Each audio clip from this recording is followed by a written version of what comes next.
el carácter, el temperamento de nuestros hijos y el nuestro mismo.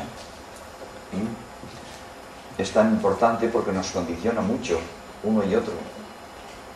Entonces, en este camino que queremos emprender, nos ayudaría enormemente a intentar clarificar un poquito lo que es el carácter, el temperamento y la personalidad.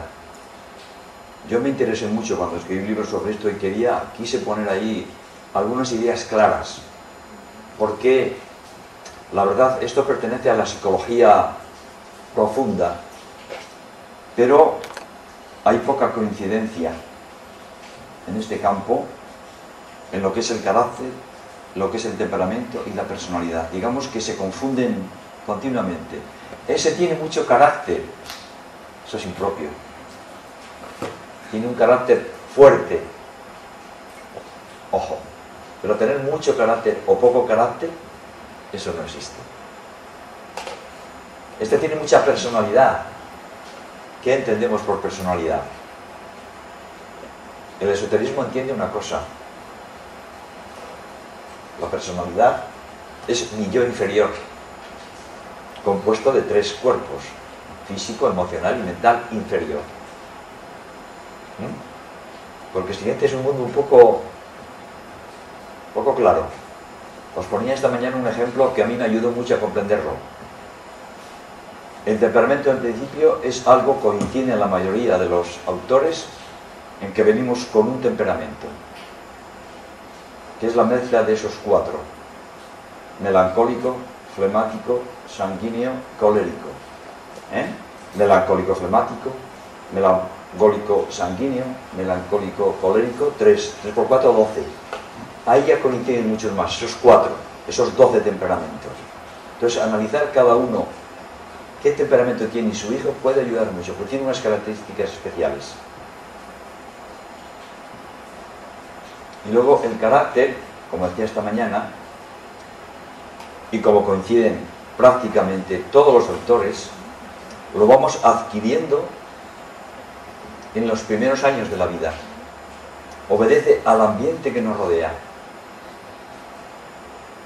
Por eso hay tanta gente, cuánta gente conozco, ahora que soy consciente de esto, que tiene el carácter de su madre, de su padre, lo ha heredado.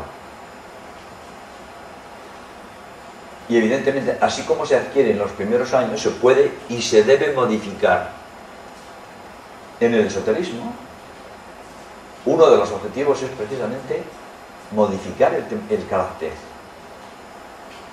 Porque el carácter se cambia. Tenemos que tienes un carácter agresivo, tienes un carácter introvertido, pues tienes que hacerte algo más extrovertido.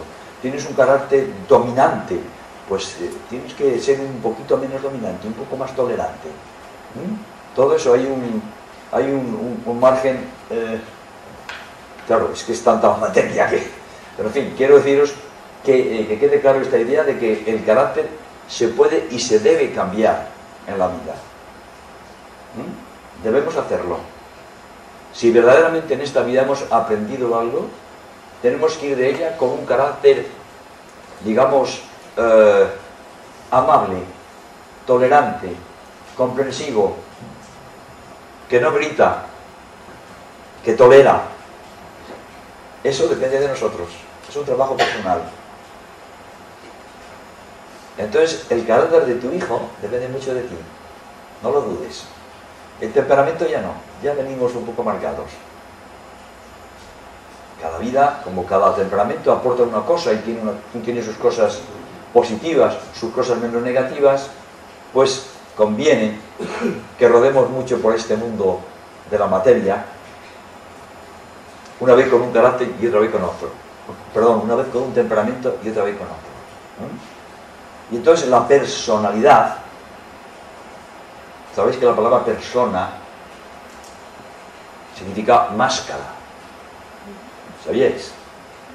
La persona, sí, eso significa en origen en griego, es máscara. Es la apariencia. Sí, la persona, evidentemente. Por eso los hindúes dicen, es que te identificas con la máscara. Tu persona, Juan Fernández, Pepita Pérez, Esa es tu persona, es tu máscara, tu verdadero ser, tu espíritu interior. La personalidad es el yo inferior, con el que nos identificamos con la máscara. Hablo bastante de eso en el libro, lo que significa eso y todo lo que conlleva esa identificación con la máscara. Hablo del gran teatro del mundo. ¿A qué se refiere eso?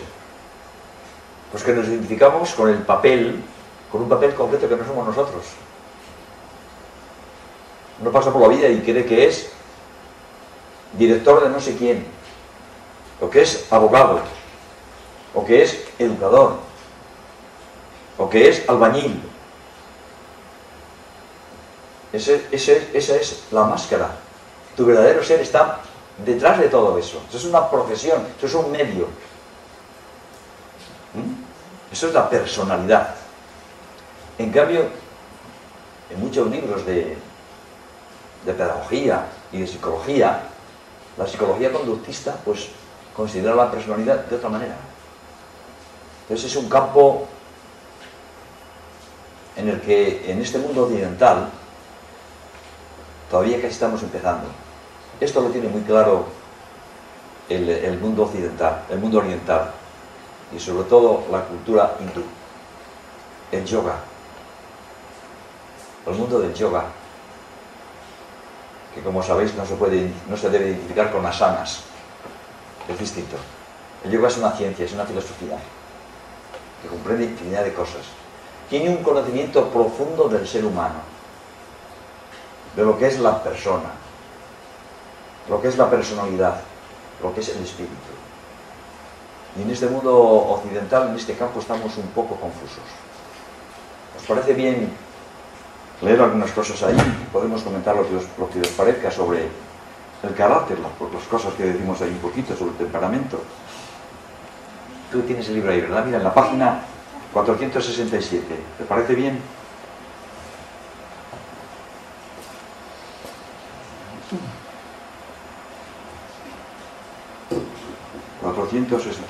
Ahí donde dice en el segundo párrafo que empieza Erich Fromm.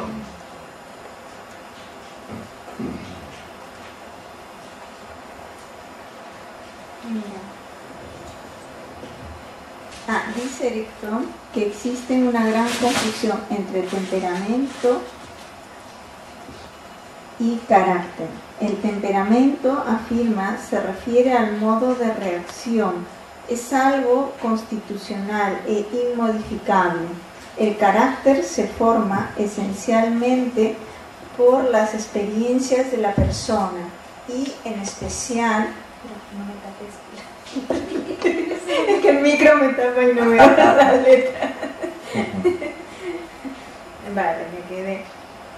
Inmodificable. El carácter se forma esencialmente por las experiencias de la persona y en especial por las de su infancia, y es modificable hasta cierto punto por el conocimiento de uno mismo y por nuevas experiencias.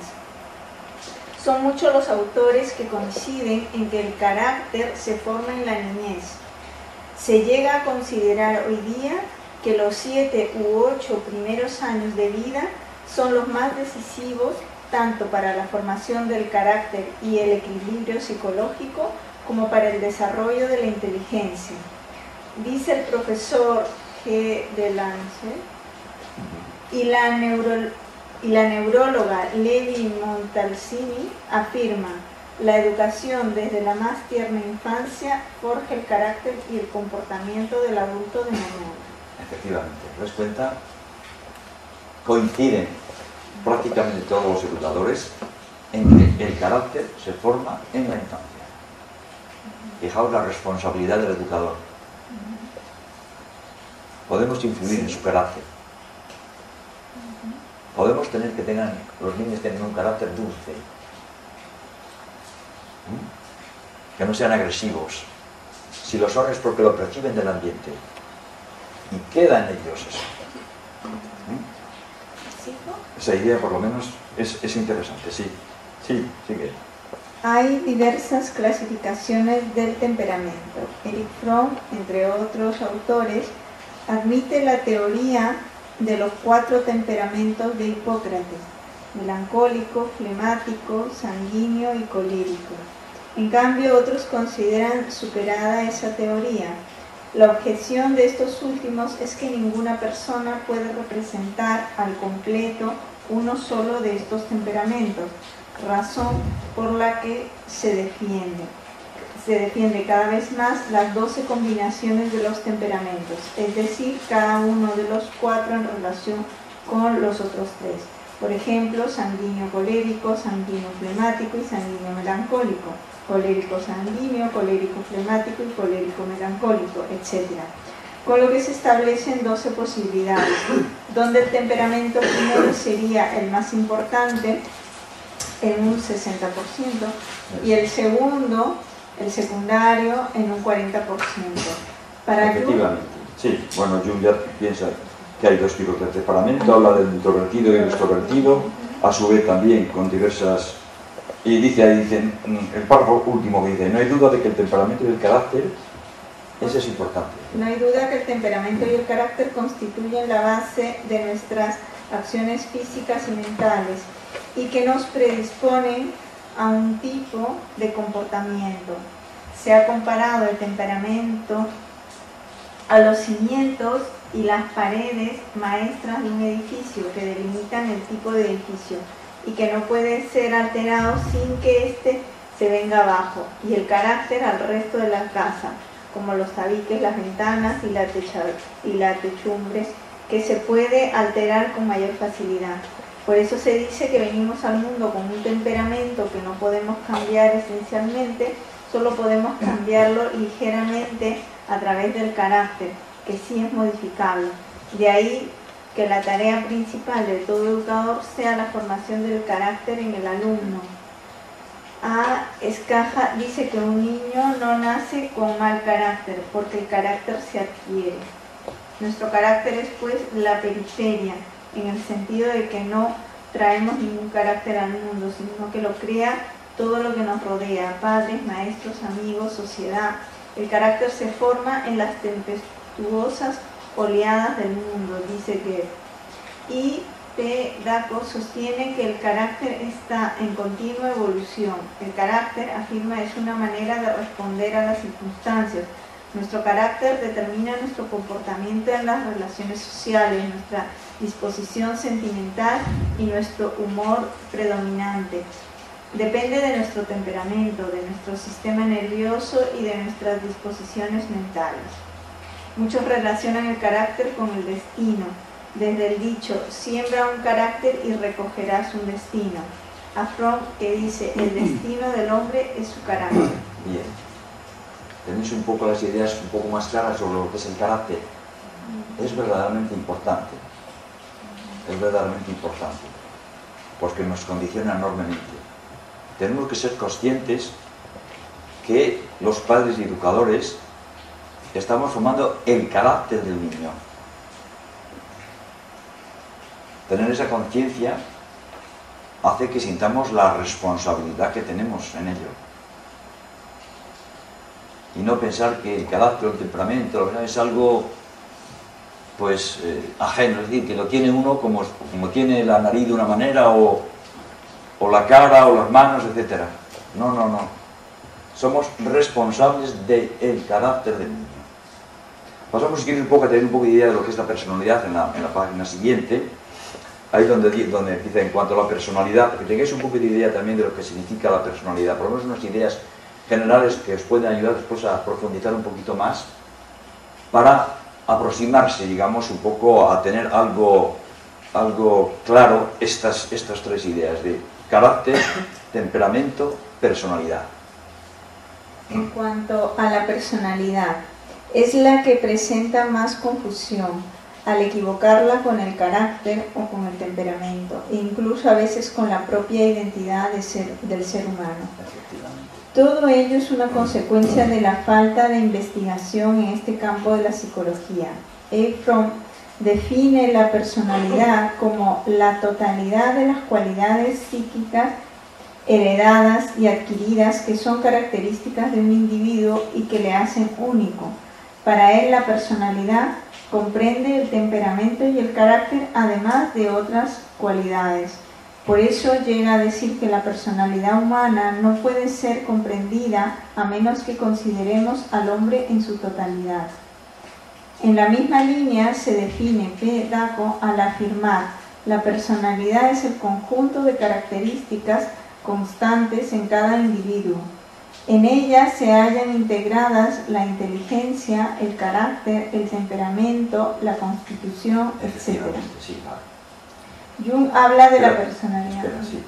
¿Te das cuenta? La personalidad es algo más en conjunto, algo más global, que incluye el temperamento, el carácter y otras muchas cualidades. Vamos a ver en la página final, dice, ¿qué es una persona?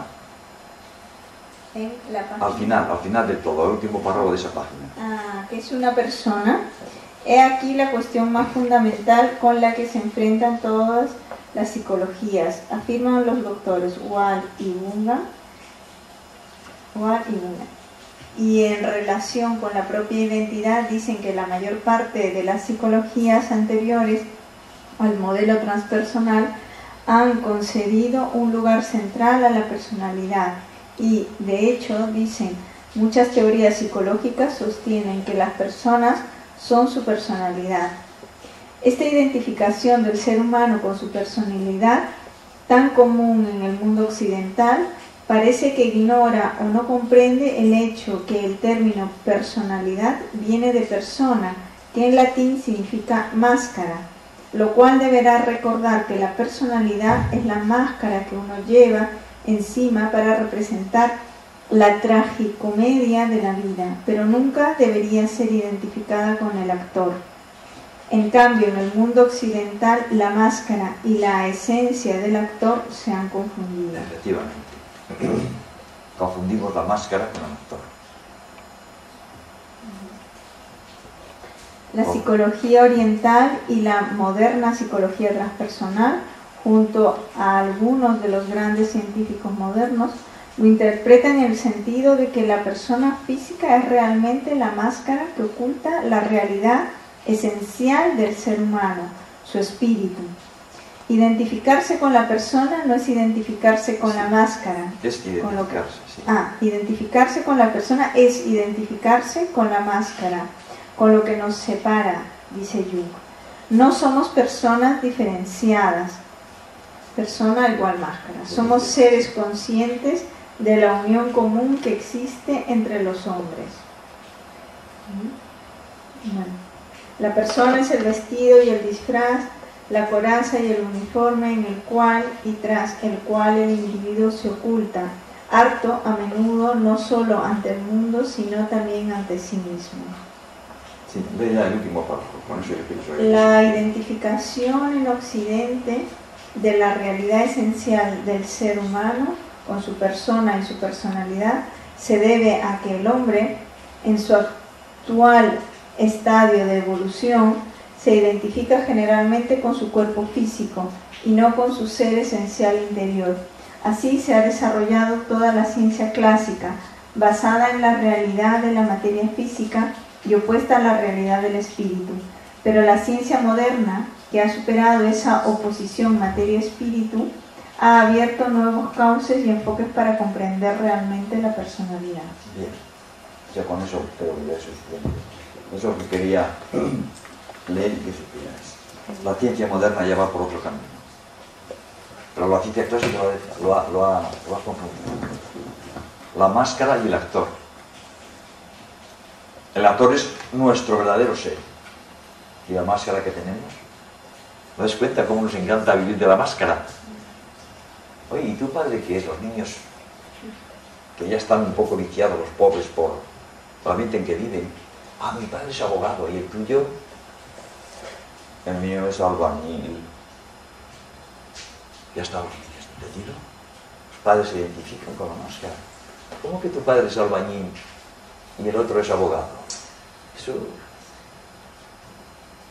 es la máscara que se ha puesto, que le ha correspondido desempeñar en esta vida.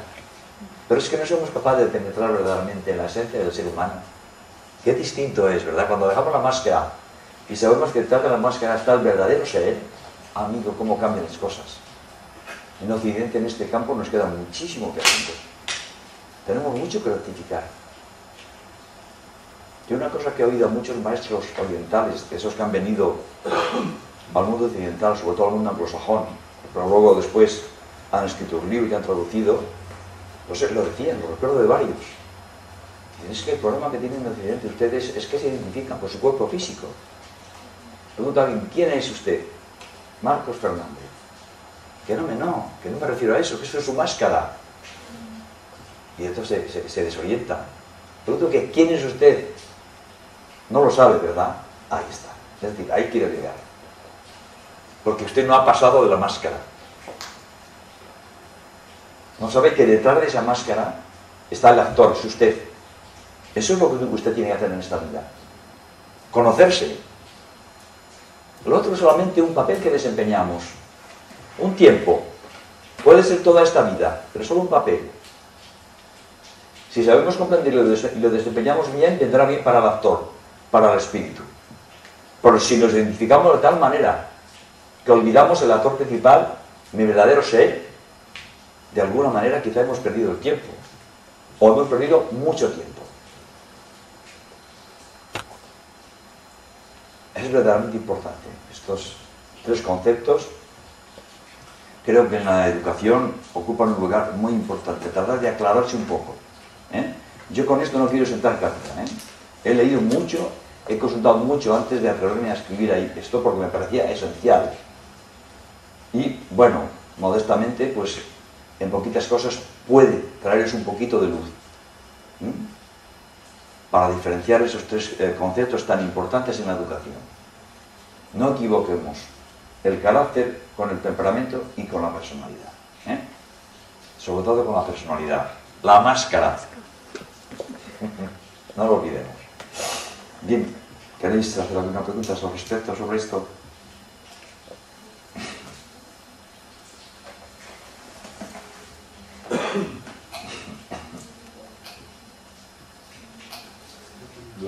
La máscara es la personalidad de la persona. Es lo mismo, la personalidad viene de persona. El alma es lo otro, el alma es el auténtico ser. es el ser. Claro. Es el actor. El actor es ese. ¿Y el espíritu es el director? Claro. El verdadero actor es mi ser. Entonces nunca pierde conciencia, esté en el sitio que esté, porque en un momento, yo por ejemplo, cuando me levanto por la mañana soy actor como padre, al rato soy actor como marido, al rato veo a un amigo mío, soy actor como amigo, sin perder, si estuviera en el alma no perdería la conciencia de que estoy en ese momento en un estado de actuación. Claro. Detrás estaría mi espíritu, ¿no? ¿Correcto? Claro. Para darle un relieve a que somos los mejores actores del mundo, pero me parece que no nos damos cuenta. Ya. Bueno, lo importante es no equivocar. En una palabra, en resumidas cuentas, es mi cuerpo físico con mi esencia, que es espíritu. Es decir, no confundir la materia con el espíritu, el cuerpo con el alma. Los dos son necesarios. Es la dualidad. Yo no soy solo un espíritu. Desde el momento en que estoy aquí me he encarnado, ya tengo un cuerpo. Y entonces la mayor equivocación viene que yo me identifico con mi cuerpo, con la materia. ¿Por qué? Porque estamos en una sociedad en la que ha primado, está polarizada en uno de esos pares de opuestos, que es la materia. Entonces yo ignoro la otra parte. Estoy polarizado. Polarizarse siempre es un peligro. Hay que intentar ir al centro. Tampoco conviene decir, no, yo soy tan espiritual que es que casi no siento ya ni el cuerpo. Cuidado, no te pases de listo, Ten cuidado. Ten cuidado, no te caigas de ahí donde imaginariamente te has caído, porque te vas a dar un bote tremendo. Una de las cosas que cuando hablo ahí me parece que es en un capítulo de la no recuerdo qué tema es, termino con el himno a la materia de Pierre Teilhard-de-Chardin, es una maravilla. Bendita gleba, bendita materia, bueno, pero es que la materia espiritualizada, ocupando el lugar que le corresponde, gracias a la materia, estamos en la escuela de la vida, donde el alma aprende. Por eso dicen, ¿ves?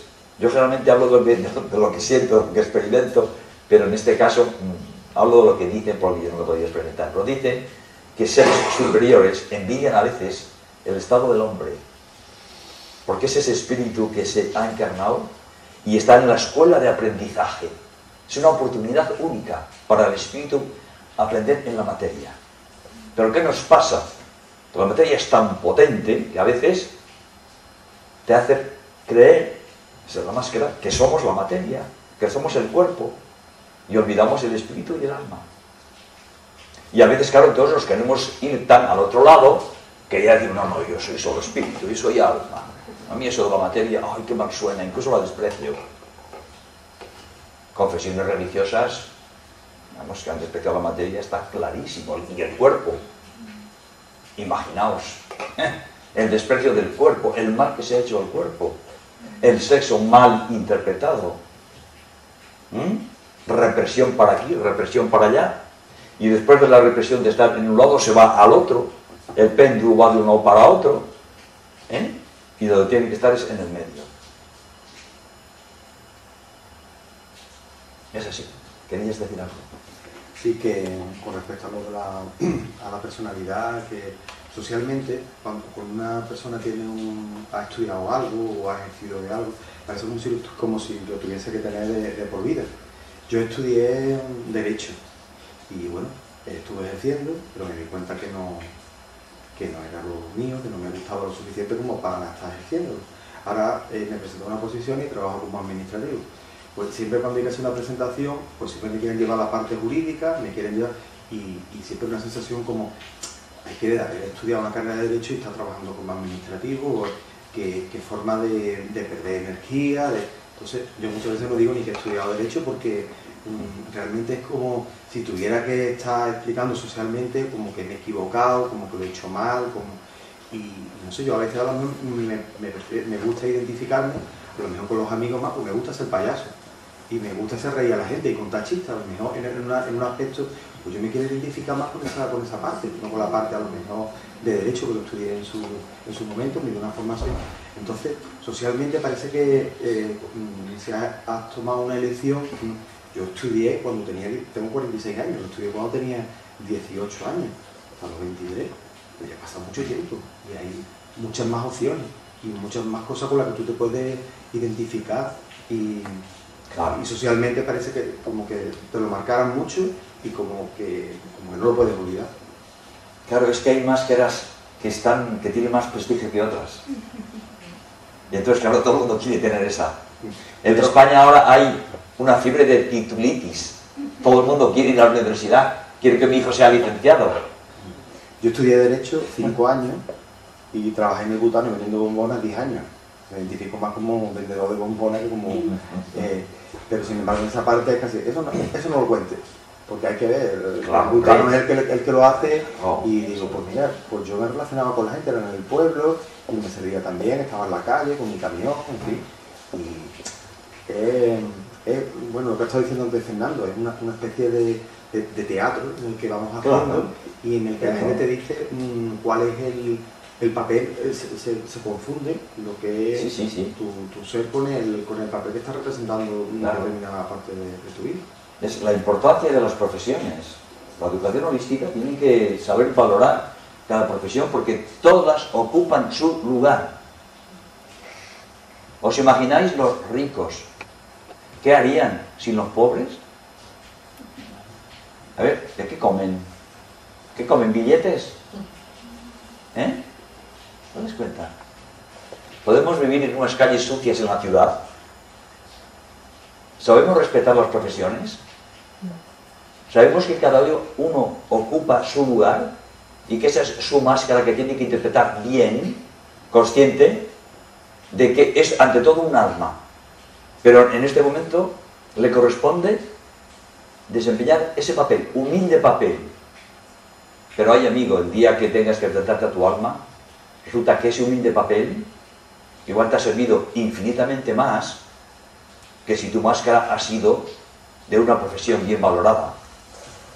Mucho cuidado. Son roles también muy marcados. Hombre, claro. Yo estudié Derecho y después me colegié en Antequera. En Antequera era un colegio pequeñito, entonces eran de padres que venían de abogados. Mi padre era vendiendo el butano y trabajando en el campo. Entonces a mí me invitaban para que yo fuera a las corridas de toros y para que fuera a las santas misas. Entonces, como no estaba en mi forma de ser, pues no era aceptado ahí.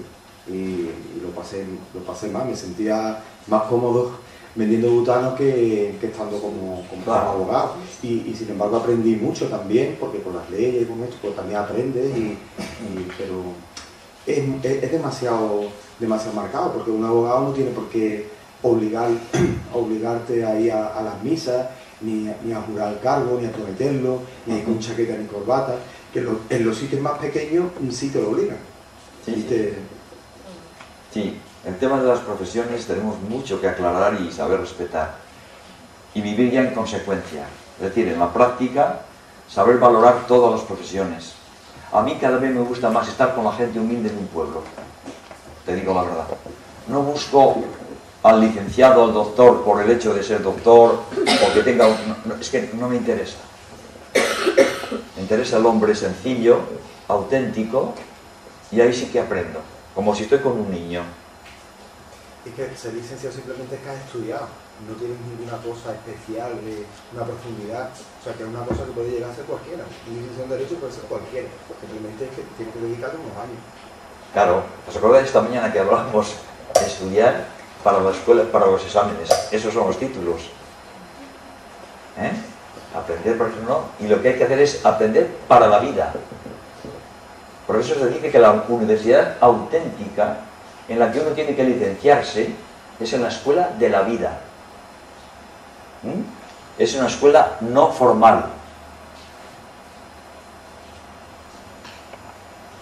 No tiene títulos. La más difícil, la más auténtica. Puedes encontrar gente mayor, abuelitos, que en eso son auténticos licenciados. Y puedes encontrar muchas personas, licenciados, doctores con muchos honores, que no son más que máscaras, no es más que apariencia. Imaginaos, a mí siempre me llama la atención la jerarquía militar, todo lleno de medallas por ahí. Es una máscara, quítale las medallas, quítale eso. ¿Y qué es? Las jerarquías, tanto la eclesiástica como la militar, como cuidan el vestimento, la vestimenta, como diciendo, decía hace un momento común, como ese principio, ese mecanismo de compensación. Yo, si no me pongo esto, no soy nada. Para aparentar que soy algo, voy a ponerme una casulla, voy a ponerme un traje, voy a vestirme de birretes, me quitan eso y no soy nadie, sí. Entonces me tengo que vestir de eso. En el fondo es que lo necesitas. Estás demostrando a un verdadero psicólogo que necesitas eso, porque si te quitas eso no te sientes nadie. Qué pena. Qué pena, y cómo influye todavía en la gente que no tenga verdaderamente las ideas claras. Se juega ante un coronel, ¿no? Amigos, el obispo, el arzobispo, no sé qué tal. ¿Te das cuenta cómo ha cuidado esto, esas dos jerarquías? Las verdaderamente herederas del sistema patriarcal son la jerarquía eclesiástica y la jerarquía militar. Pero la jerarquía militar ha cambiado. Ha cambiado y está cambiando mucho. Un cambio fundamental que ha dado para bien es el que admite a mujeres. Ay, amigo, eso es un cambio también que lo va a cambiar interiormente. Pero mirad cómo la otra todavía no lo admite. No lo digo en vano eso, tiene muchas consecuencias. Una preguntilla por aquí, por este lado. Esta mañana había explicado muy bien lo de la holística y luego te pedí que por favor explicara lo de la educación. ¿Qué significaba? Creo que no ha quedado claro. La pregunta creo que es concisa. La holística se puede aplicar a todos los campos de manifestación de la sociedad. Con esto lo clarifico un poco. Holística política, holística militar, holística religiosa, holística pedagógica, holística psicológica, holística económica. Sin duda alguna. ¿Sería ese el primer paso para que en unidad, la humanidad, pudiéramos tener una correcta relación humana? Hombre, claro. Es que nada más que hablas de lo holístico, hablas de la totalidad, de la unión. Aplícalo donde quieras. Mira cómo los banqueros lo saben y mira cómo se han unido para sobrevivir. Claro, para defender su status quo, pero lo han sabido. Lo han sabido porque son personas de mucho conocimiento.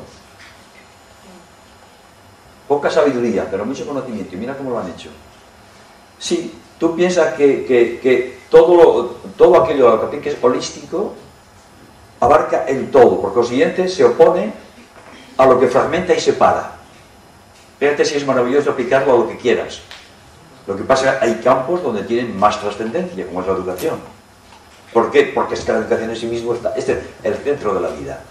Pero efectivamente, sí, está extendiendo todo y se debe extender a todo. Es decir, ¿te acuerdas que decíamos esta mañana? Sí.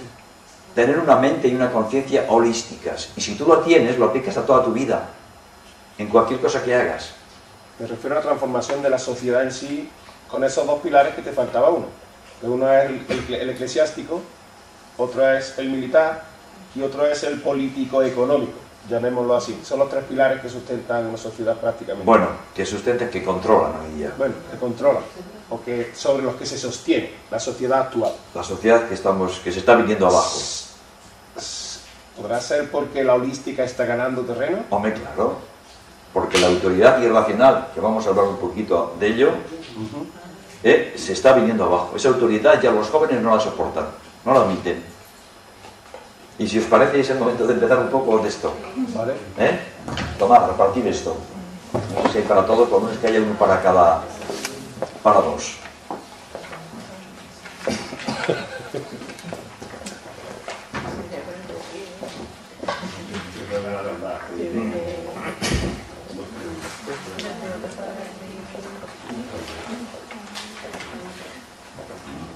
Se oye apagado, ¿verdad? De tanto. Bien, este PowerPoint titulado Los padres y la educación de los hijos, que tiene dos partes. Espera. Sí. Este PowerPoint lo podéis ver tal como está aquí en mi blog. Si abrís mi blog, cambiáis allá, vais a ver mi foto allí, a la derecha, y debajo están todas las entradas. Hay una entrada que habla de PowerPoints educativos. Ya tengo varios. Para los niños, etc. Bueno, entre ellos está este y el de esta mañana. Podéis seguir ahí, si queréis. Bien. Pues esta primera parte consta de 12 capítulos. A mí me gustaría, en lo que nos quede un poco, pues, no sé, voy a hablaros un poquito del primero, me parece interesante, pero luego después los paso y si os parece, os atrae alguno en especial, podemos hablar de él. Esto es lo que yo intento desarrollar en las clases, en las escuelas de padres que tengo en León, en la Cruz Roja y en algunos centros. Todos estos temas.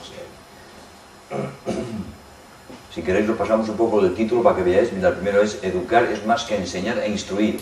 Aunque eso ya lo sabéis ahora. Hablamos esta mañana de la diferencia entre educar e instruir. Educar es sacar de dentro, instruir, meterte de fuera. Eso es lo que hemos tenido, lo que nos han hecho es eso. Aquí hablo de los sectores implicados en la educación. ¿Ves? Es importante, como teoría hay que saber. Los educandos, los niños educadores, los hay padres educadores por naturaleza y los profesores, etc. Bueno, la tercera habla de la familia como base de toda educación. La cuarta de los padres del sistema educativo. El quinto de los padres como educadores. es verdaderamente interesante, función educadora de la madre, la figura del padre, tipos de padres. El 6, educarse para educar, es lo que estamos haciendo, finalmente. Queremos educar, pero hay que educarse. Nadie da lo que no tiene, pone ahí, ¿verdad? Nadie da lo que no tiene, efectivamente. 7, estrategias y técnicas educativas. Realmente maravilloso.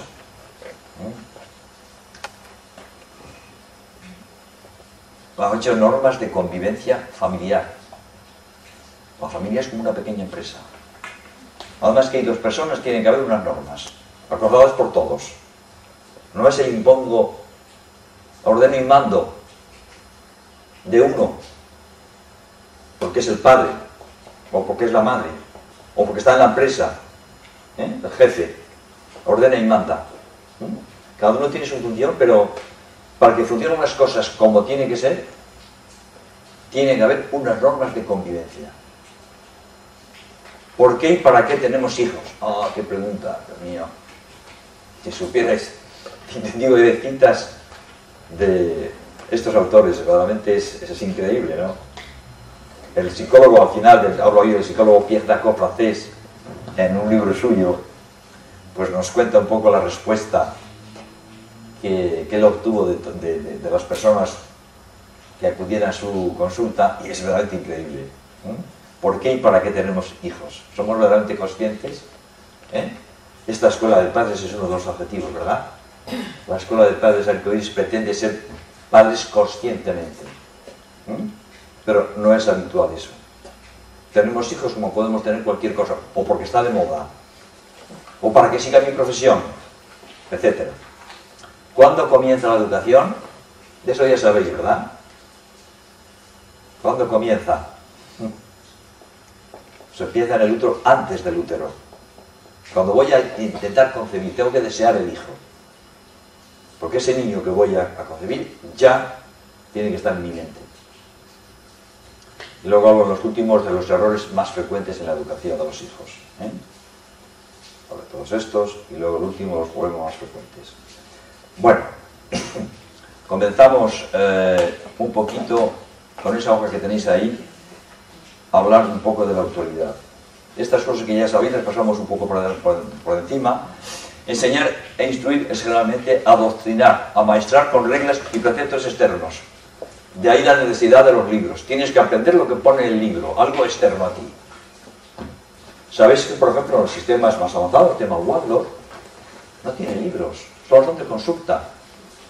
De vez en cuando me decíais que hoy Waldorf aquí tenía una manifestación que suelen hacer cada trimestre, ¿verdad? Entonces, habréis visto, por no llamaré, yo lo he visto, que en estos momentos se presentan los cuadernos de los alumnos, todo lo que han hecho los alumnos. Esos son sus libros. ¿Qué cambio?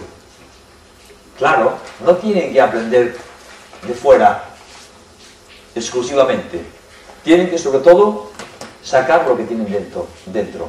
El verdadero educador le da la oportunidad al niño de que haga eso. Y entonces el niño hace su propio libro. Educar, como decimos, viene del latín educer, que significa guiar desde el interior. Así que la instrucción y la enseñanza vienen de fuera. Son parciales e incompletas, claro, nos dejan todo de dentro. La educación, en cambio, surge en nuestro interior, integral y completa. Impartir conocimientos a un niño no es educarle. Instruir a un niño no es educarle. Tiene que quedar bien claro. Instruir es lo que ha hecho la educación convencional. La nueva educación, que llamamos holística, como ya sabéis, esa sí que educa, parte del niño, da la oportunidad de que la semilla germine. Eso hace la nueva educación. La educación convencional, sabemos, es una educación autoritaria, incompleta y lineal. Desarrolla el hemisferio cerebral izquierdo, exclusivamente. El otro apenas lo considera. La nueva educación es una educación integral y holística. Se basa en el respeto, la responsabilidad, y es, por ser holística, educa a los dos cerebros. Totalidad es total. Por eso, decimos, en la educación convencional se instruye y el profesor es el centro. ¿Está claro? Yo instruyo y yo soy el que sé. Freire, ese pedagogo brasileño del siglo XX, el que tuvo que desarrollar una pedagogía increíble en un Brasil pobre, repetía muchas veces, claro, es que estamos enseñados a que el profesor es el que sabe y el niño el que no sabe. Y decía él, no estoy de acuerdo con eso en absoluto, porque decía, es que el centro de la educación no es el profesor, es el niño. Y eso la nueva educación lo sabe bien. Se educa y el centro es el niño. ¿Qué lugar ocupa la autoridad? Distinguimos dos clases de autoridad. La autoridad irracional o abusiva o intolerante es aquella que actúa como poder y mando. Todos hemos sido más o menos, salvo algunos que hayan tenido una inmensa suerte, bueno, sabéis que la suerte no existe, una inmensa dicha de tener un ambiente y unos padres, pero generalmente todos hemos sido educados en esta autoridad. Y conservamos parte de ella en nuestros genes, en nuestras células, en nuestra mente, en nuestros esquemas mentales. Y la otra es la educación, la autoridad racional, respetuosa o tolerante, como servicio, servir. La autoridad tiene que servir. El que ejerce una autoridad tiene que servir. Por eso, la autoridad irracional la relacionamos con la educación convencional y la autoridad racional con la nueva educación. Pero se habla de una crisis de autoridad, ¿verdad? ¡Oh, qué grave crisis! Los niños no obedecen a los padres ni a los profesores. Esta crisis, que quede bien claro, es la crisis de la autoridad irracional. Los niños vienen ya mentalizados hoy, los niños del nuevo milenio, los adolescentes, vienen ya predispuestos a acatar una autoridad racional, responsable, pero a no tolerar la autoridad irracional. Como diciendo, hasta aquí llegó, hasta esta generación, ahora ya no la soporto. Y de ahí viene todo ese conflicto de hijos contra padres, sobre todo en la etapa adolescente, que es claro cuando se manifiesta el verdadero ser interior que dice, que quiero ser yo, quiero ser yo. Es así. Así que esta crisis no significa que se haya venido abajo toda autoridad, que no hay que tener autoridad. No, la anarquía absoluta. No. Es necesario una autoridad, pero una autoridad que sea ejemplo, que sea racional, que sea respetuosa, que sea tolerante. Dice Montessori, María Montessori, una de las más grandes educadoras, dice, si no hay autoridad, los niños no tienen dirección. Sabemos perfectamente que María Montessori se refería a la autoridad racional responsable, que es la que buscan y desean los niños y los adolescentes. A este respecto, es importante igual señalar que uno de los educadores del sistema Waldorf habla de que hay dos tipos de pedagogía. La pedagogía de la autoridad responsable, yo educo al niño hasta que tiene, a edad de 7 o 10 años, por ahí más o menos, necesita esa autoridad, la tiene que tener ahí, que sirva de ejemplo. Él la va a imitar. Si la autoridad es la autoridad irracional, va a imitar esa autoridad. Pero él está en la etapa de que sabe que viene muy limitado al mundo y tiene que copiar, tiene que imitar, tiene que remedar a esa persona que tiene al lado. Hoy el padre y después el profesor. Entonces de ahí la importancia de que esa autoridad sea verdaderamente la autoridad responsable, porque el niño lo va a imitar, Pero luego hay otra pedagogía, la pedagogía de la autonomía del niño. Podríamos decir ya del adolescente.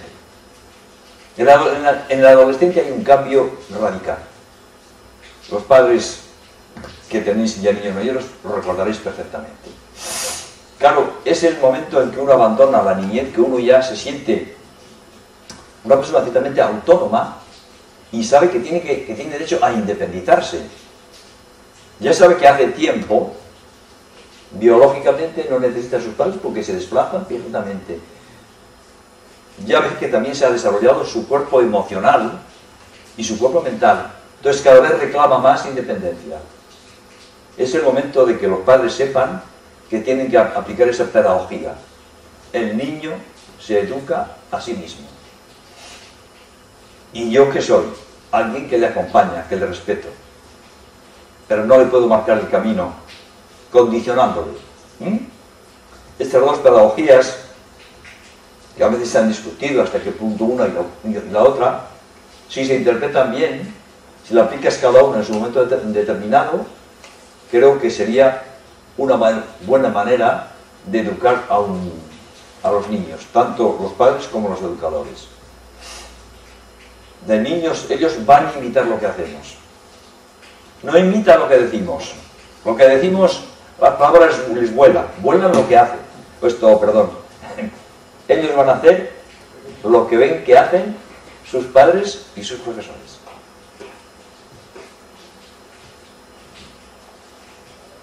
Bueno, nos paramos un poquito entonces ahí, si os parece, aquí hablar de lo que pone ahí. Ahí, en esta hoja que os he dado, no sé si habéis leído eso, los padres de ayer y de hoy, habla de los padres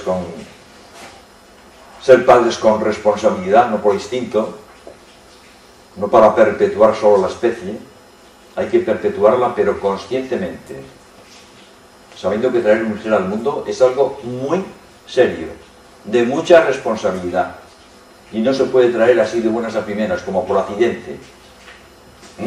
Es decir, que hay que ser consciente, plenamente consciente de lo que es traer un niño al mundo. Bien, ahí hablamos un poco más concretamente para saber lo que es la autoridad racional e irracional. ¿Queréis echarme una mano y lo leéis un poquito? Y si queréis comentar algo. Para penetrar claramente, para saber verdaderamente cuándo hacemos uso de una autoridad y de otra. Porque la autoridad irracional está en nosotros todavía, ¿eh? Hay que ser muy consciente para llegar a prescindir de ella. Tenemos cantidad de hábitos, a mí me lo confiesan los padres, en el que te lleva a ser un padre autoritario. Vamos a ver qué es una autoridad y otra, analizarla lo más profundamente posible, porque nos va a ayudar a identificarnos unas veces con una y otras veces con otra. ¿Parece bien, eh? Cualquiera que queráis.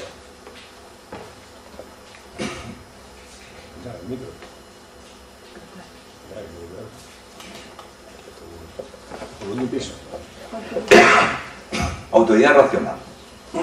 Autoridad racional Dice ahí. o respetuosa. La que se ejerce con sentido de responsabilidad y la consideración hacia los demás.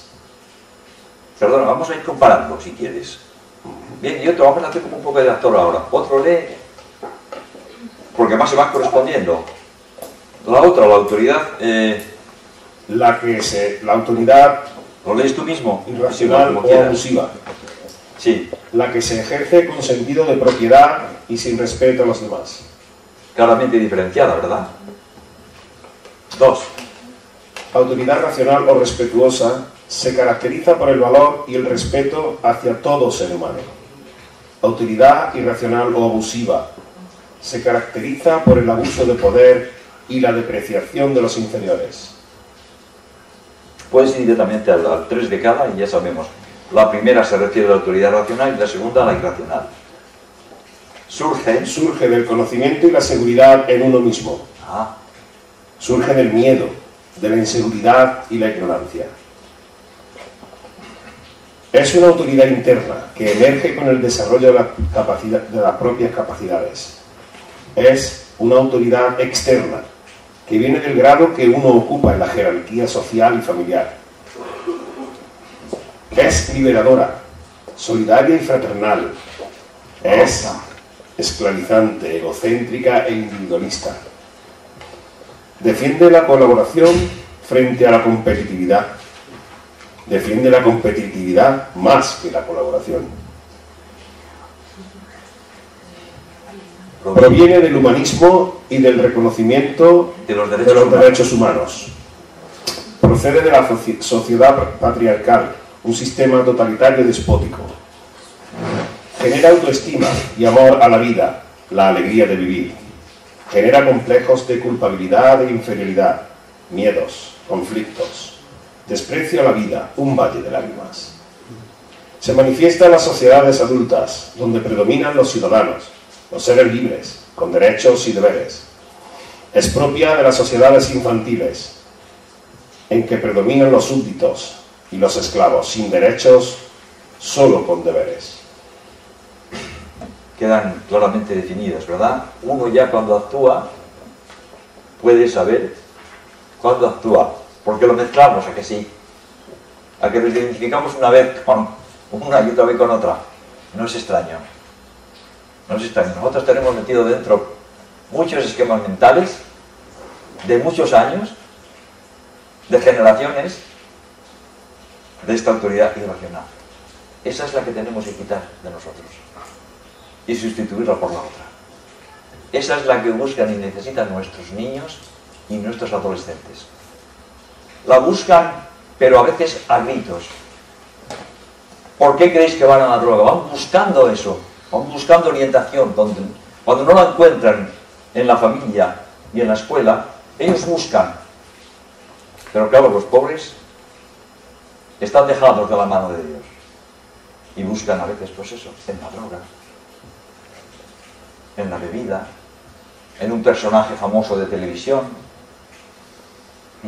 Pero ellos necesitan una autoridad ahí. Necesitan ver a alguien a quien imitar. Y si eso, en la etapa primera de la niñez, no se lleva a cabo correctamente, va a quedar traumas después toda la vida. Muchos psicólogos me han contado de problemas que tienen personas mayores y que vienen precisamente de esto, de no haber tenido una autoridad responsable a la que imitar. Me parece que os decía esta mañana, me queda aquí sí, que si analizáramos la vida, como he descubierto en la etapa de la niñez, ha generado confusión y desorientación en todos los aspectos de la vida. La educación, la salud, la política, la religión, la economía, el arte y la cultura, etc. Por eso sufre una crisis irreversible. María Montessori dice: si no hay autoridad, los niños no tienen dirección. Se refiere evidentemente a la autoridad racional. Los niños necesitan, en una primera etapa, la autoridad racional de los padres y los educadores. Después, necesitan conquistar su propia autonomía e individualidad. Bien, pues, para mí, yo empiezo siempre las escuelas de padres poniendo estas bases como objetivos, ¿eh? Porque todo padre, todo educador sabe que debe ser una autoridad, pero ojo, ojo, ¿qué clase de autoridad? ¿Lo tenemos claro? Porque no es igual una que otra. Conducen por caminos diferentes y con resultados totalmente diferentes. Qué fácil es saber, o adivinar un poco por lo menos, cuando uno tiene un niño delante, saber qué autoridad hay en casa, por sus reacciones, por su comportamiento, porque está imitando, necesariamente tiene que imitar, y no suele fallar.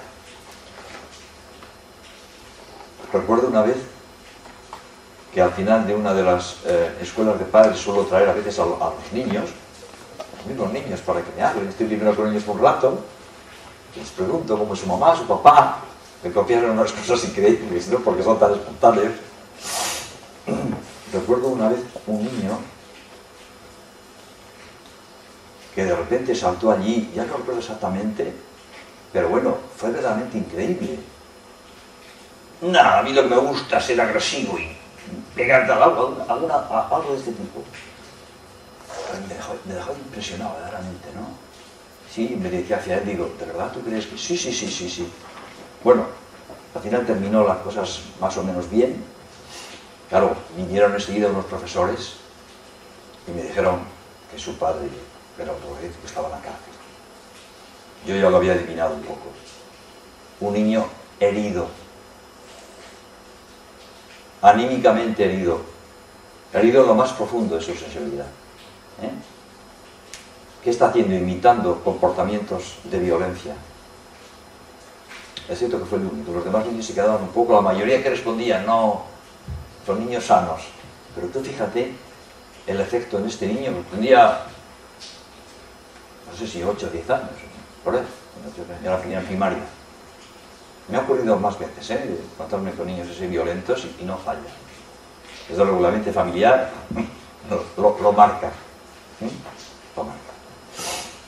Bueno, pues con esto hemos hablado un poquito de este primer tema. Si queréis, en el tiempo que nos queda, que ya no es mucho, referirnos a alguna cosa de aquí, o hacer algún comentario, o hacer un pequeño balance de lo que hemos visto.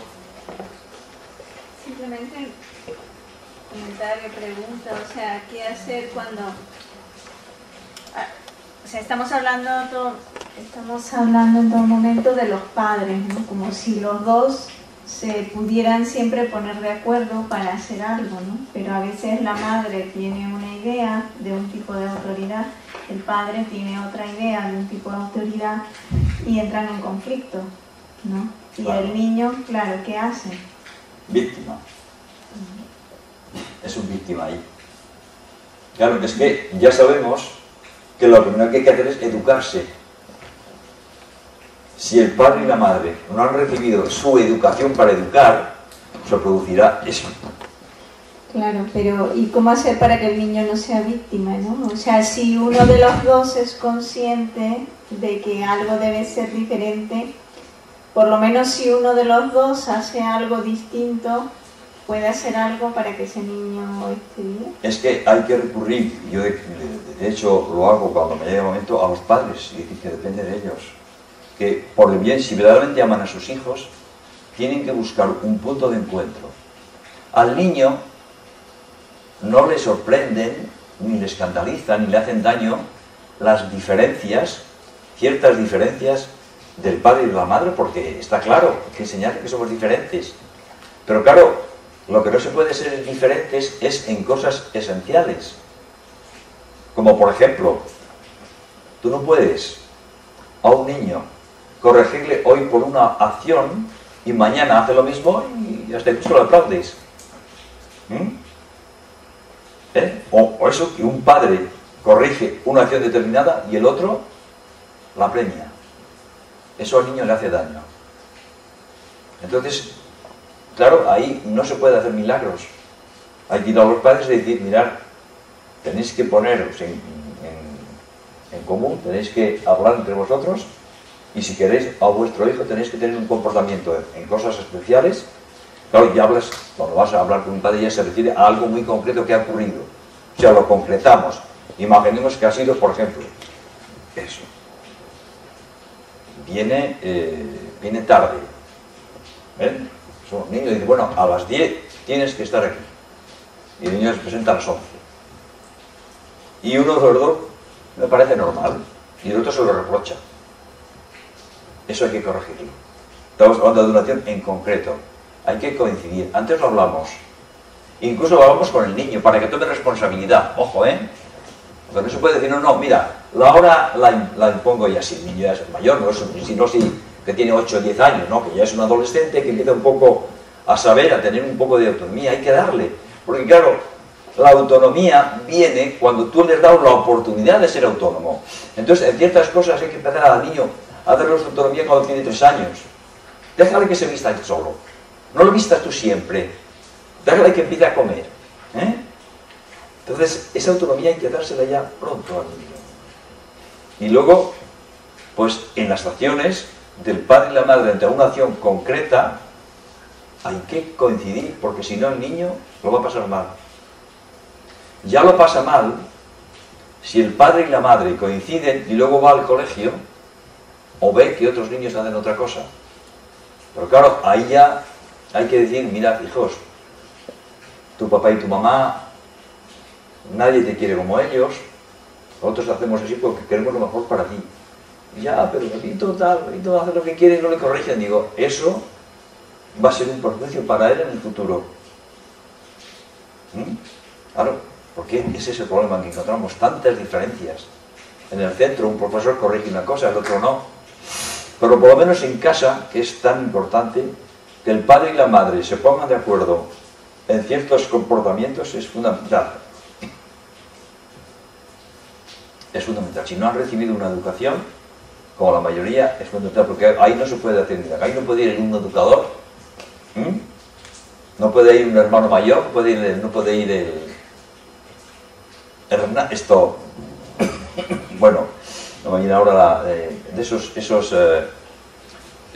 programas que hay en la televisión, que vemos que verdaderamente tratan de intentar educar a los niños, los hay, televisiones privadas.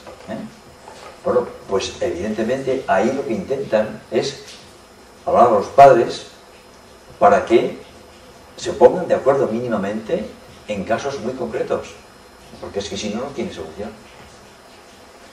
No tiene solución. Claro, lo mejor es haber recibido una educación. ¿Qué más cosas?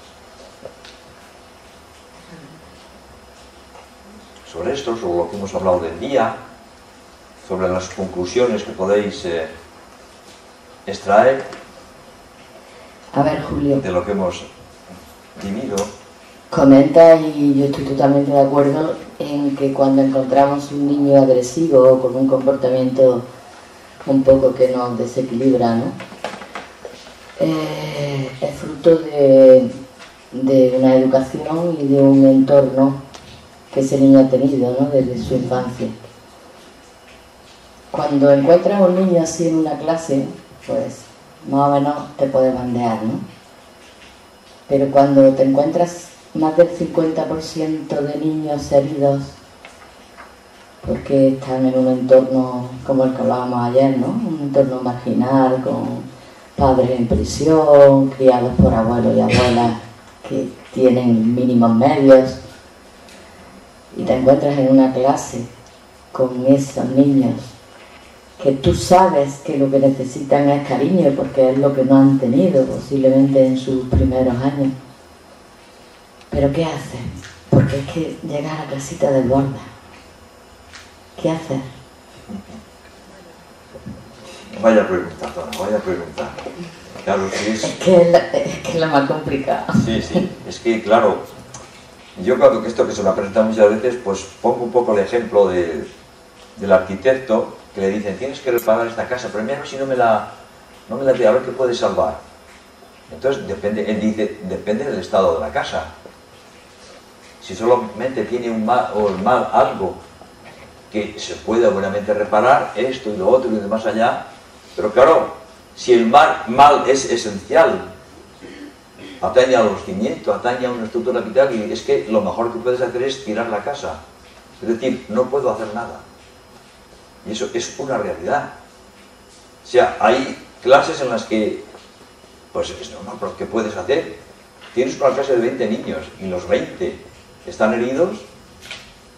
Madre de Dios. ¿Tú solo qué haces? No puedes hacer tú solo nada. Muy poco. Bueno, tendrías que ponerte en contacto con las familias, con otros profesores, porque tú solo allí. Uy, esa respuesta me deja muy mal. Ya lo sé, pero es que yo quiero hacer mismo, y creo que se puede hacer. Pues genial. Yo también quiero y me encanta. Y quiero que hables tú ahora mismo de esa respuesta que tienes. Me has dicho que tienes 20 niños y casi los 20 sí. Están heridos. Sí. ¿Verdad? Anímicamente heridos, psicológicamente heridos. Los 20. Pues es como esa casa que está... ¿Qué hago aquí yo? Tirar la casa no significa que tú los abandones. Quiere decir que tú tienes que salir de allí tú sola. ¿Qué puedes hacer? Tienes que pedir ayuda. yo por lo menos, hablar con los padres. Si los padres están en prisión. Todos. Hombre, O la mayoría o tal. de los que yo tengo, más de la mitad. Pues evidentemente, Tona, yo Si no están en prisión, está en un prostíbulo la madre o está... Claro. Y el padre está emborrachándose en el bar. Claro, yo esa situación, como no la he tenido, pues no puedo hablar de una experiencia directa. No, Es que yo he probado de todo. no la he tenido. O sea, he probado a estar con ellos de manera individual. De manera individual se callan, no hablan. Claro, Cuando están todos juntos se ponen gallitos. claro. Entonces, cuando están juntos se puede hacer muy poco. Exactamente, ahí estoy de acuerdo. Y claro, de manera individual, pues lógicamente te ves corta, ¿no?, de recursos, pues ni hay recursos de tiempo, ni hay recursos de otro tipo, ¿no?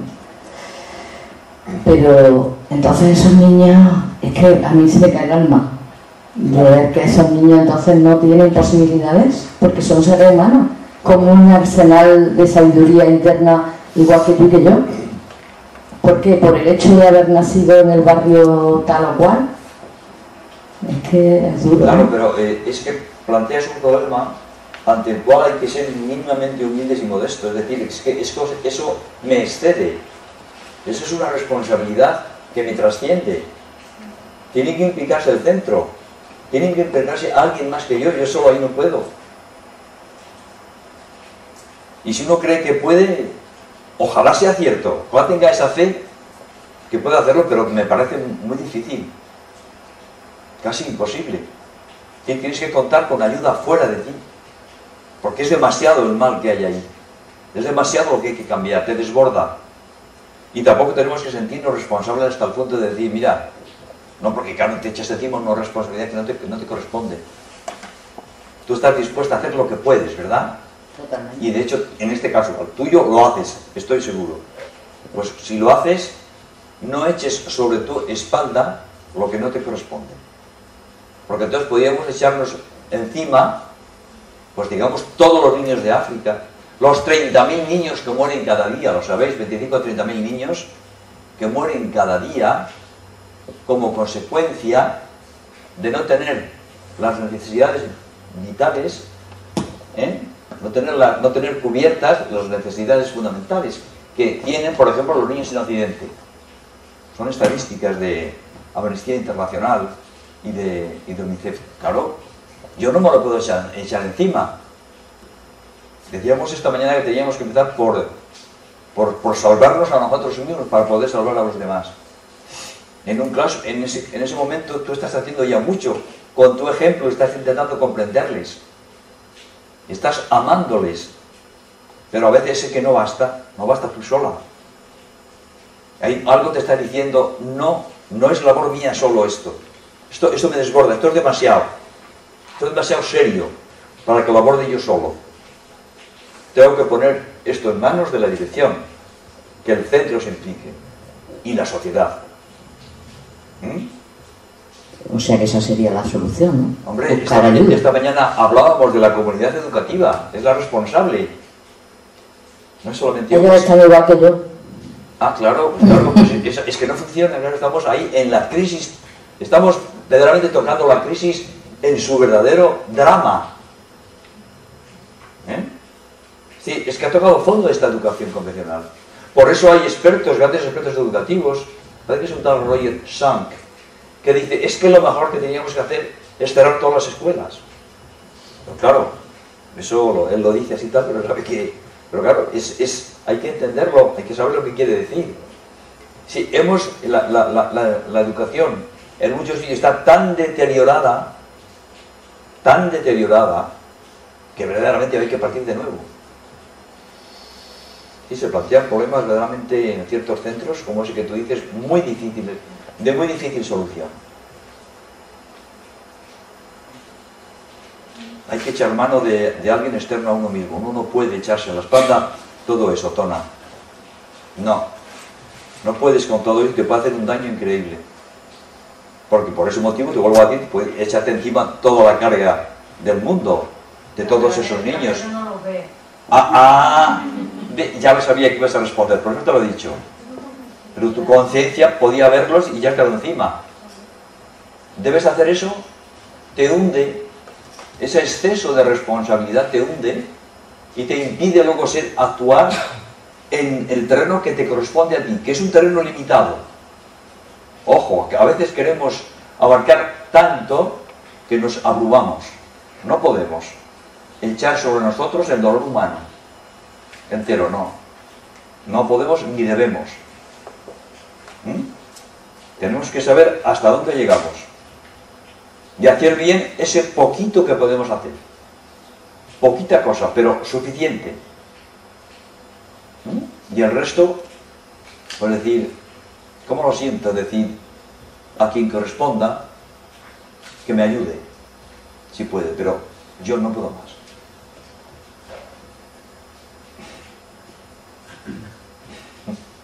Yo quería decir algo, ¿vale? ¿Ahora? Sí. Respondiendo a lo que ha dicho Dona, que yo pues no tengo ninguna experiencia, ¿no? Pero lo que yo haría, que quizás tú ya lo has probado, lo primero es escuchar a esos niños. Ya es verdad que a veces pues no hablan, pero hay muchas formas de sacar de ellos lo que hay dentro. Y entonces hoy hemos estado viendo lo importante que es la música. Yo creo que la música es un medio y un recurso importante para poder sacar de ellos y observar de manera no tan directa, sin que ellos se den cuenta qué es lo que llevan dentro. Y aparte son niños, ¿no? Ya hemos dicho que hay muchas inteligencias y seguro que en algo destacan. Lo que pasa es que el sistema que hay ahora, pues para ellos no es válido. Pero cada uno será bueno en algo. Uno será bueno en mecánica, otro en lectura, otro en juego y otro pues en relaciones interpersonales o con el mismo, con otro. Entonces es complicado porque tendrías que atender muchas necesidades, pero lo que hoy nos exigen en la escuela es que se prioriza para que les sirva a ellos, ¿no? Para que les sirva a ellos saber sumar, restar perfectamente. Si es que lo que necesitan es expresar lo que sienten, y a partir de ahí, de que ellos sepan expresarse y confíen en ellos y confíen en los demás, podrán ir formándose como personas, porque es que hasta entonces lo que hay ahora, el sistema que hay ahora, no nos sirve nada más que vaya cada uno más, poco a poco, hasta que ellos mismos se alejen de la escuela, que es lo que pasa en muchos casos. Eso es lo que yo quería decir. Sí. Que mi experiencia hace 30 años, yo estudié jardín de infancia y yo hice las prácticas en el barrio Naranjo.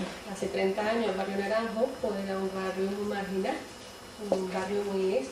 Y yo estábamos en la guardería y yo caí en era monja ella, pero a mí me dio una lesión de educación grandísima, porque ella no podía salir a la calle porque como lo viesen los niños lloraba y se querían ir con ella en vez de con sus madres. Entonces ella tenía la problemática de no poder salir porque claro, la madre incluso le tenían celos.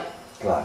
Entonces, claro, eran niños muy pequeños, a lo mejor con 2 añitos, 3 añitos, y entonces el trabajar con ellos, yo le dije, bueno, ¿y qué vamos a trabajar con ellos para arriba y para abajo? Dice, darle de comer y cariño. Claro. Dice, me da igual, a mí el Estado me podrá decir que tienen que hacer esto, una ficha para arriba y para abajo. Dice, pero mi alumno no se sienta. Y a mí eso me impactó. Entonces, dentro de lo que el Estado o de la educación convencional nos va proyectando, uno debe de ser también libre en el aula a donde se esté desarrollando y dependiendo de los alumnos que tengamos. Entonces, un poco también tenemos que ponernos en el papel de que hay que rebelarse, que si seguimos todos somos borregos, entonces hay que rebelarse. Para eso también lo que hemos dicho, que como profesor tienes que estar tú primero formando, porque si no es que no sabes cómo actuar. Entonces si tenemos muchos profesores que consigo mismos no están, no sé cómo decir la palabra, Pues es difícil que se lo transmitan a los niños. Pero para eso está la vocación. La vocación, Claro. yo iba a decir una cosa. Mira, te agradezco todo lo que has hablado, porque me ha llegado al alma. De hecho, estoy muy emocionada y me siento muy identificada con todo lo que dices. Muchas gracias. Y me emociona porque yo tengo como una pierna en un paradigma y otra pierna en otro. Entonces me gusta mucho escucharte porque siento como que lo que estás diciendo es lo que me gusta. Pero están hablando a ella del tema de, sobre todo Tona, que la estás escuchando ahora mismo, y es verdad que eso es un problema. Y llevo toda la tarde escuchándote y en el fondo me siento un poco inquieta. Sí. Será por todo lo que también me remueve. Exacto. Que en eso soy consciente. Y entonces, como ha dicho ella también, primero hay que formarse. Yo considero que estoy súper formada, pero también me muevo desde la humildad, de que nunca sé nada. Yo nunca, siempre tengo que seguir formándome y luego en el fondo veo que realmente no sé cómo llegar a lo que tú estás diciendo, ¿no? De hacer ese cambio, porque también están diciendo a ellas que hay que rebelarse, pero luego no es tan fácil, porque es lo que te has dicho también antes, que en un colegio tú no estás sola. Si tú fueras sola, eres una isla, y una isla no lo eres porque hay mucha más gente alrededor. Entonces, es difícil. Y sobre todo, por ejemplo, yo estoy pensando que el lunes tengo la reunión de evaluación y en el fondo yo llegaré el lunes con todo mi dolor y daré un número de lo que tienen en lengua y lo que tienen en matemáticas, por ejemplo. Sí. Y el resto de cosas se perderán en el camino. Y entonces es como que no entiendo. En el fondo tengo como un conflicto interno, no soy coherente, aunque sí quiero serlo, pero no llego a ser coherente. Entonces me inquieta eso, ¿no? Que digo, por un lado, ¿cómo hacer que la gente que estamos un poquito en esta línea podamos llegar a un cambio, pero sin tampoco, no se puede llegar a una desobediencia, porque yo tengo detrás un equipo directivo, y ese equipo directivo tiene un inspector. Y así, una cadena, y quieras que no puedes tampoco desobedecer, aunque quieras, no es tan fácil. Entonces, no sé, yo muchas veces me siento muy atrapada, porque yo todo esto lo estoy escuchando, hoy sábado estoy aquí formándome, como otros muchos compañeros míos que los conozco y están formándose, y claro, llega un momento en que te sientes que dices, bueno, pero ¿hacia dónde, sabes? ¿Cuál es un poco lo que tengo que seguir haciendo, ¿no? Entonces, pues, no sé, llevaba toda la tarde intentando, digo, ¿en qué momento? Pero tampoco decía, bueno, si esa es la pregunta del millón, porque eso no es tampoco, me lo va a solucionar Julio, pero sí tenía esa inquietud de decirlo antes de irme, pero hasta ahora no me ha salido.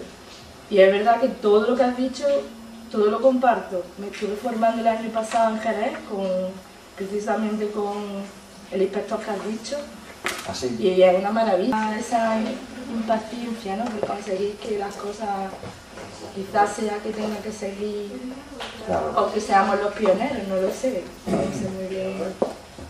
Bueno, yo agradezco mucho tu sinceridad, esa emoción que ha llegado, y te voy a decir lo que yo hice, lo que yo intenté hacer en los últimos años en que yo estuve en un centro donde ya tenía esta conciencia y me encontraba con este panorama. Claro, no sé cuál es yo tenía una pequeña situación de privilegio porque yo era profesor de francés y en ese momento pues los alumnos que estudiaban francés eran poquitos y solían ser los mejores, porque además de inglés estudiaban francés, entonces tenía pocos. Entonces para mí lo que es en la clase el problema no era grave, fácilmente podía con ellos, al fin y al cabo yo era el responsable de la asignatura, podía darla, esa independencia. Estás en la enseñanza oficial Sí, estoy en un colegio público. Colegio público, pues... De hecho, el colegio público es un colegio, a mi gusto, por todo lo que he pasado ya, que Claro. por mucho, Bueno, es es un colegio que, bastante... es que esa independencia que tiene la enseñanza pública con respecto a la privada, que puedes tener un director que te marque, te diga, oye, a ver qué haces en cada clase, te controla, es más difícil. En la enseñanza pública tú, en tu clase, tienes una cierta autonomía. Entonces tienes que ejercerla. Primero con un ejemplo. Primero, saber utilizar esa autoridad. ¿Realmente utilizas esta autoridad que hemos hablado? Porque ya estás actuando, ya los niños ven en ti algo positivo. Bueno, desde luego, en un ambiente de caos educativo, lo que no podemos, el que esté dentro, tiene que asumir que no puede cambiar eso. Eso es lo que decía antes Atona, esto es demasiado para que yo... Entonces trato de salvarme y ver lo poco que puedo hacer para no desmoronarme y seguir adelante. Hay que ser muy valiente. Es difícil, lo acabas de decir.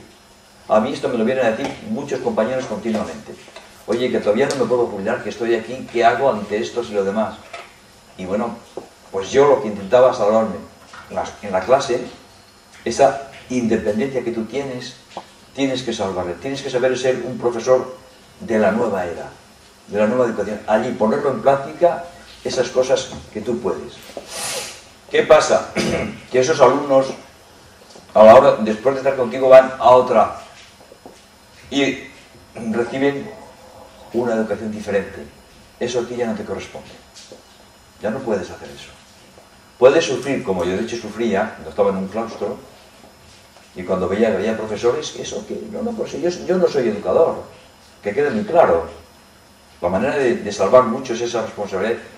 Yo le suelto lo que tengo que decir, que yo desarrollo el programa y después se lo lujo ya él. Cuando tienes conciencia tú no lo puedes hacer. Yo ahí sufría. Intentaba decir, bueno, estamos hablando con niños, con seres humanos. Es muy serio este tema, ¿eh? Aquí no se trata de decir, voy a salvarme. El profesor es relativamente fácil, si quieres, te quitas de encima la responsabilidad, sueltas tu rollo y fuera. Pero yo les decía, hay que ser un poco conscientes. Tenemos una responsabilidad. Y eso lo puedes hacer tranquilamente, sencillamente, los pones, sugieres, no tratas de imponer nada, y hay que quitarnos de encima la responsabilidad que no tenemos. No la tienes. Puedes hacer muy poquita cosa. Algo sí puedes, ¿eh?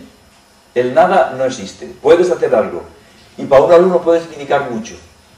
Mira a ver ese poquito que puedes hacer y hazlo.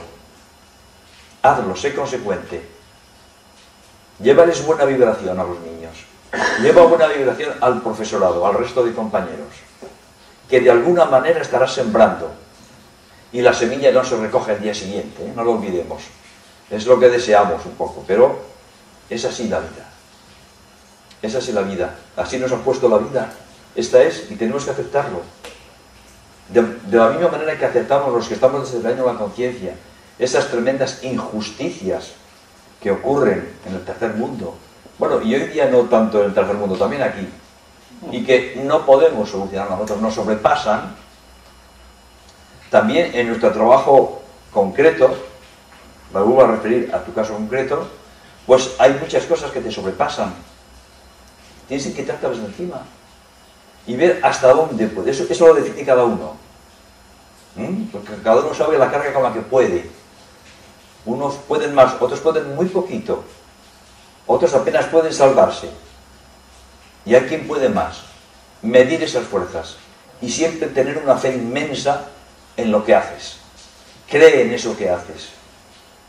Y hazlo bien, hazlo lo mejor posible. Y termines y te vas para casa. Un día puedes ir más contento y otro día más triste.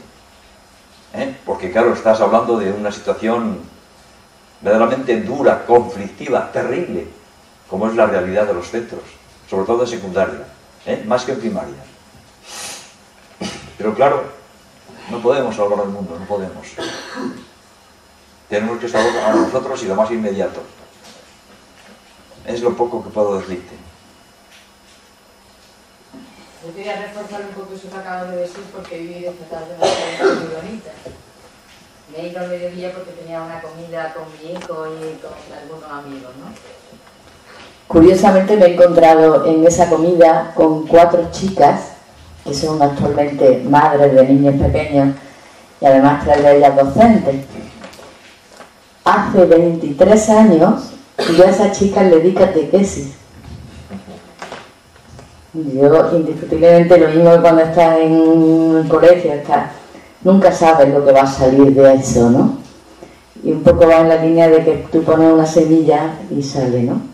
Por hoy a los 23 años me dicen estas chicas, ¿te acuerdas las cosas que nos hacían en la catequesis? Digo, bueno, de algunas me acuerdo. Textualmente me han descrito las dinámicas que hacíamos en catequesis, que yo ya indiscutiblemente ni me acordaba. Y me dice, ahora que nosotros estamos dando clase, nos damos cuenta el tiempo que le tuviste que echar para preparar esas catequesis. Dice, jugábamos, nosotros creíamos que estábamos jugando, pero en el fondo lo que estaba haciendo era que reflexionáramos sobre nosotras, a nivel personal y a nivel de grupo. La semilla crece cuando se pone un poquito, por lo menos, o se intenta. Cuando se lo abona, cuando se le pone en la tierra, efectivamente. No tenemos que buscar los resultados inmediatos, nos lo dice el Buda. Haz el bien, haz el mayor bien que puedas y olvídate de los resultados. Claro, la educación que hemos recibido es para buscar resultados inmediatos, lo antes posible. Siembra, quedará algo. Haz lo que puedes, lo mejor que puedas. Nadie lo va a saber mejor que tú en tu caso concreto. Y una vez que hayas hecho eso, humildemente te vas para casa. Y dices, hasta aquí he llegado, no puedo más. El resto, a quien corresponda. Y eso igual forma parte. Esto forma parte de la propia vida del cosmos. El cosmos ha querido que sea así, que atravesemos dificultades duras, terribles, porque de ahí muchos aprenden. Y aunque a veces no comprendamos situaciones dramáticas, tremendamente dramáticas, el cosmos lo permite, el gran hacedor lo permite. Él tiene un inmenso poder para que eso no fuera así, y no lo hace, ¿o no? Lo permite, ¿no? Pues permitamos también nosotros estas cosas. Forman parte de nuestra vida. Eso hay que decirlo a los niños. A ese niño que viene, mamá, mira, profesor este dice una cosa y la otra. Tienes que decir, mira, tienes que defenderte en ese ambiente. Vas a encontrar un profesor comprensivo y vas a encontrar otro no comprensivo. Pues tienes que aprender de los dos. Es así, hay que asumir esas realidades, hay que enfrentarse a ver, ante una realidad que no nos gusta y que quisiéramos cambiar, hay que plantearse, ¿qué puedo cambiar de esta realidad y qué no puedo cambiar? Repito, nadie más que tú lo va a saber. Bien, una vez que has analizado y ves, yo puedo cambiar solo hasta aquí, intenta eso, deja el resto acéptalo, porque si no lo aceptas va a ser como si te pegas contra un muro. Si aceptas aquello que no puedes cambiar, te lo dice la sabiduría, tienes que aceptarlo porque no puedes cambiarlo, no te corresponde a ti, acéptalo y en el momento en que lo aceptes dejará de tener sobre ti un efecto destructor. Lo asumes, como hay que asumir el mal. Jung, el gran científico de la mente y lo demás, dice, el mal en mi psicología, en lo que yo conozco, y hoy en el mundo, se ha instalado con la misma firmeza y la misma autoridad que el bien. ¿Qué quiere decir con eso? Que esa lucha entre el bien y el mal, ¿no? El mal está para comprender el bien, como está la enfermedad para comprender la salud. Entonces tenemos que aceptar eso, es una realidad. Vivimos en una vida dual entre los pares de opuestos. que no se oponen, se complementan, pero hay que aceptar los dos. Y esa lucha hacia el mal, hacia la enfermedad, hacia la muerte, hacia situaciones de esas que no podemos cambiar, es que esa lucha tiene que cesar. Tenemos que quitarla de encima, tenemos que aceptarlo. Cuando no lo puedes cambiar, que quede bien claro, ¿eh? Porque sí que es cierto que hay cosas que podemos cambiar.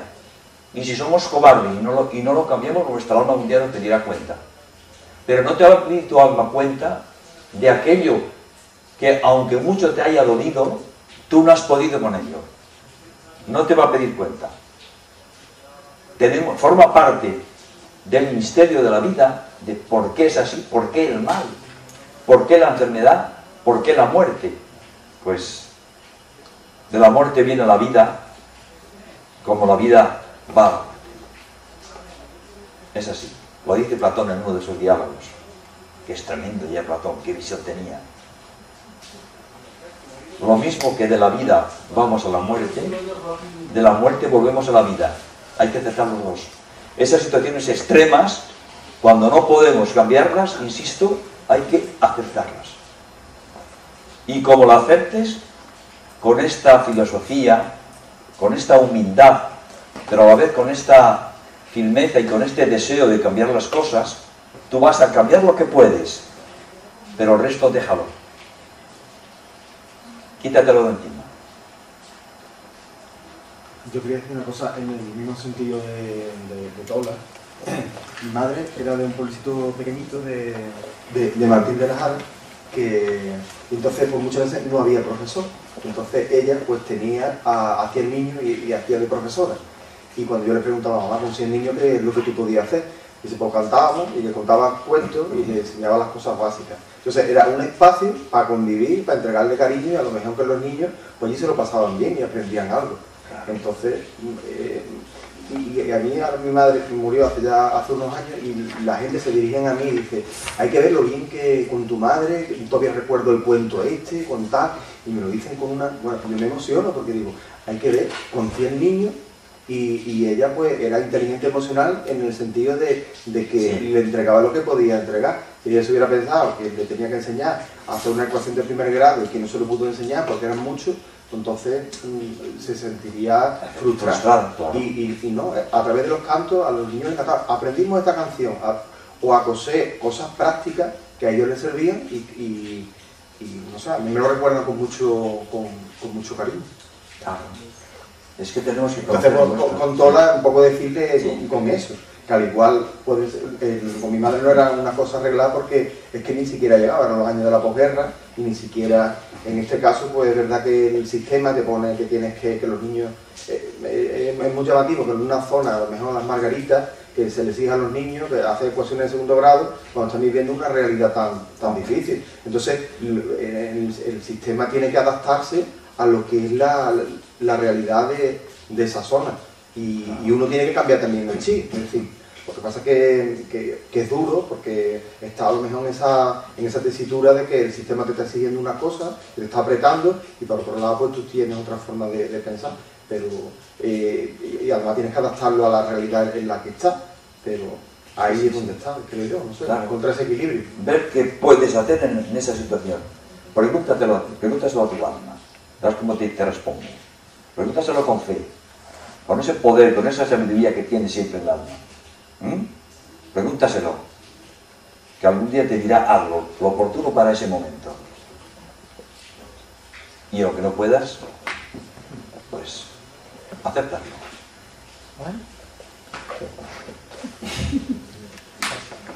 Bueno, con esto hemos terminado. ¿Alguna pregunta más? ¿Alguna cosa queréis comentar? Yo tengo que agradeceros profundamente el que me hayáis dado la oportunidad de venir aquí a aprender tanto como he aprendido.